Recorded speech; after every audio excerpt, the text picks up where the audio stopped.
All right, I want to preface by saying we've used this a couple times and it definitely needs to be cleaned. So it has 3 settings: cool, low, and high. It'll start out on the high and go to low and then to cool up at the top, okay? So I'm going to put it on the high mode and show you how it helps smooth my daughter's hair.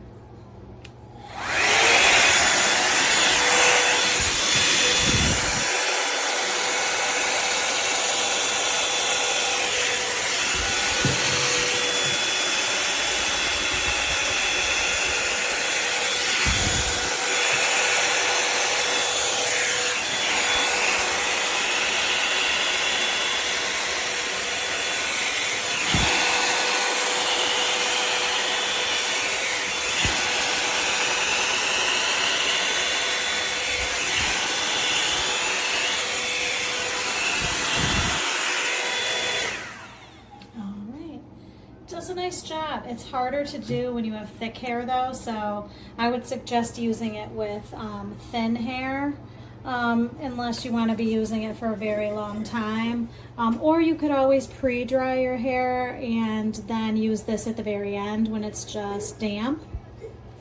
All right, I hope this helps.